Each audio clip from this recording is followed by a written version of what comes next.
विचार देश में बात प्रारंभ हुआ तब से लेकर आज तक कई बदलाव हुए, कई परिवर्तन हुए और मुख्य रूप से जो बदलाव या परिवर्तन 2020 की शिक्षा नीति में हुए हैं वो बहुत व्यापक है, समाजव्यापी है। वो तीन बातों को लेकर विशेष रूप से उसमें आग्रह किया गया है।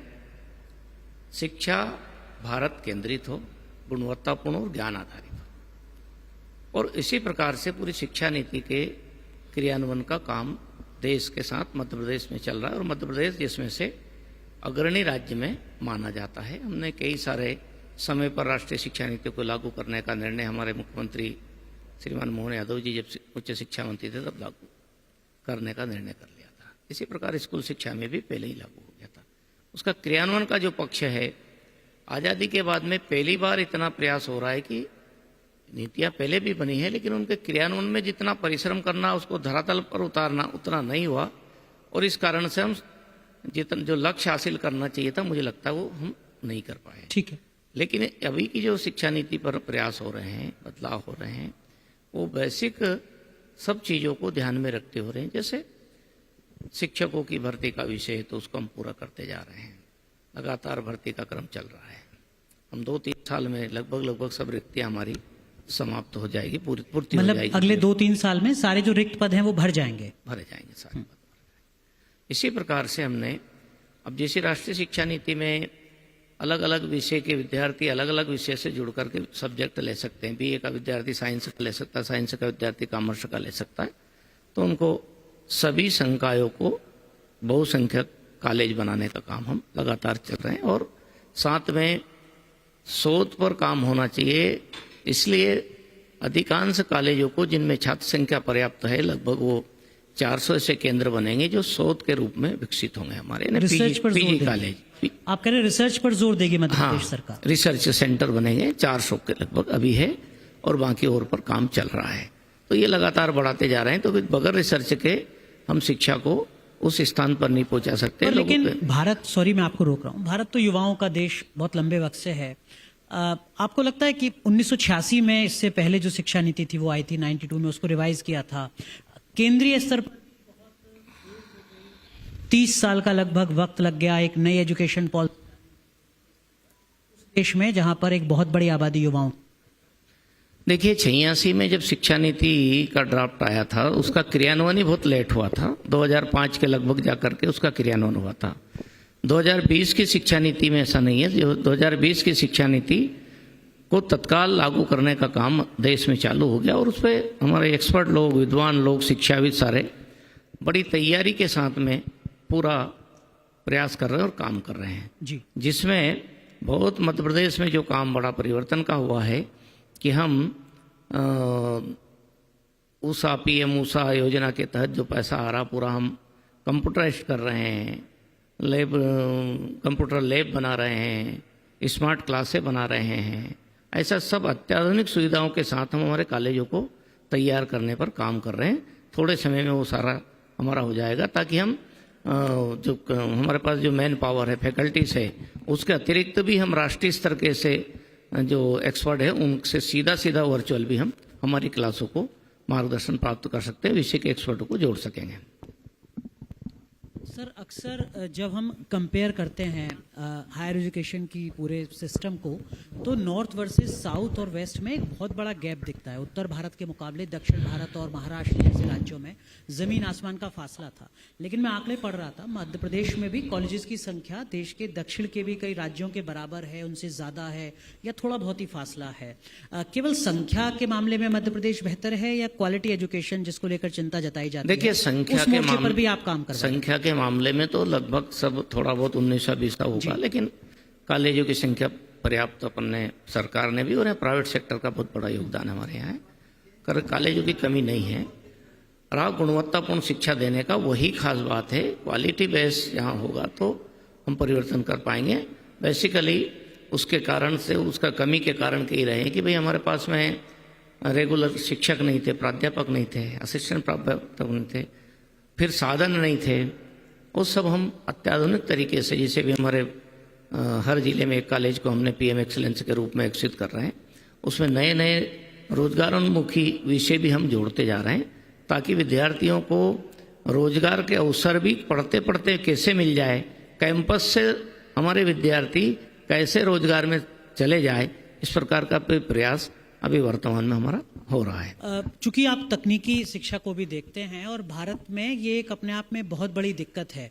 भारत के कॉलेजेस में जो चीज़ें पढ़ाई जाती हैं उसका बड़ा हिस्सा नौकरी में ज़रूरी नहीं होता है, और नौकरी में जिस चीज़ की ज़रूरत होती है वो भारत के कॉलेजेस में पढ़ाया नहीं जाता। स्किल डेफिसिट उसको एक्सपर्ट्स कहते हैं।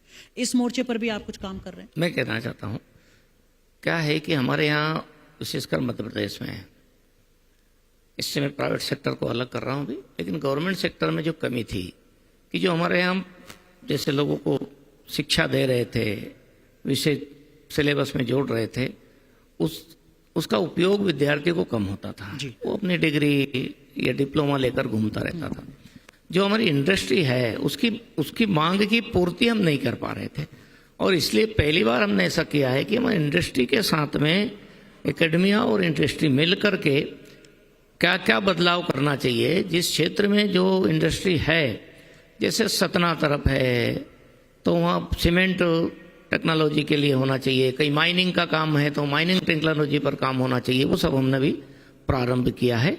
आने वाले समय में उसके बहुत अच्छे परिणाम मिलने वाले हैं। तो आप करें कि आप उन कंपनी से, उन मैन्युफैक्चरिंग यूनिट से कोऑर्डिनेट करके अपने एजुकेशन सिस्टम को बेहतर बिल्कुल, जिस क्षेत्र में जिस प्रकार की आवश्यकता है, जिस टेक्नोलॉजी की आवश्यकता है, उसी के हिसाब से हमारे सिलेबस उन कंपनी होगी या इंडस्ट्री होगी उनके साथ में बैठ करके विमर्श करके और डिजाइन करने का काम कर रहे हैं। ठीक है। मध्य प्रदेश में चूंकि कॉलेजेस बहुत ज़्यादा हैं तो प्राइवेट कॉलेजेस भी बहुत ज़्यादा हैं।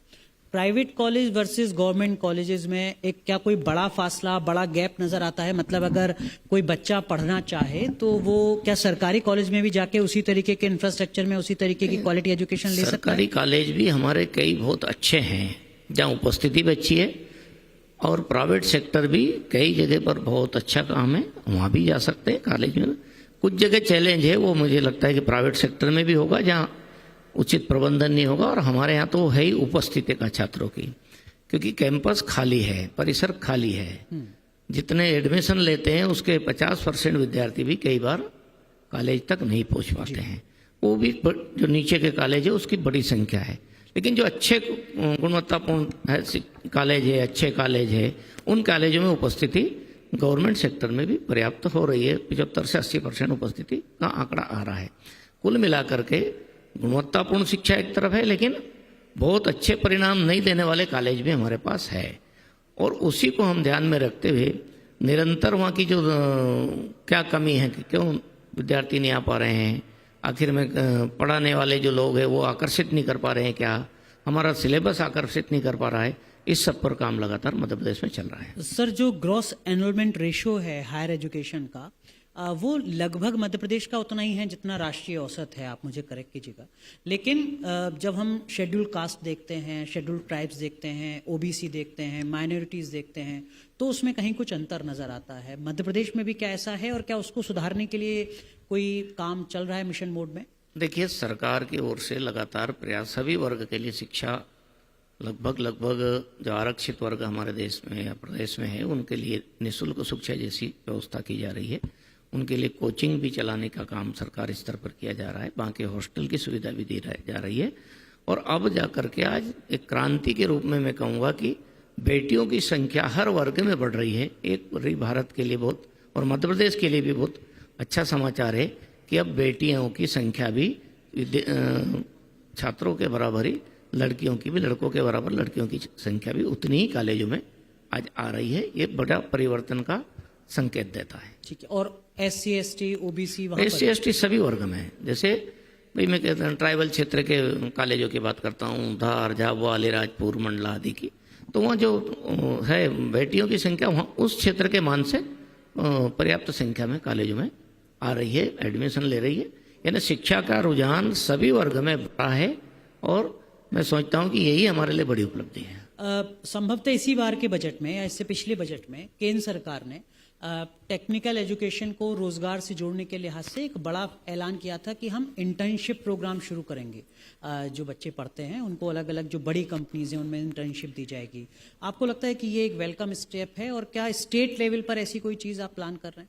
देखिए, हमारे देश के प्रधानमंत्री मोदी जी ने बहुत समय पहले इस बात का उल्लेख किया था कि हमारे देश में परंपरागत स्किल है और वो परंपरागत स्किल को हमको टेक्नोलॉजी से जोड़ने की ज़रूरत है। आज भी हमारे गांव, कई गांव में गांव के कारीगर, गांव के मजदूर सब क्षेत्र में मिट्टी के बर्तन से लेके लकड़ी का व्यवसाय के लिए सब सेल्फ करते हैं, लेकिन उनके साथ में आज की टेक्नोलॉजी नहीं है।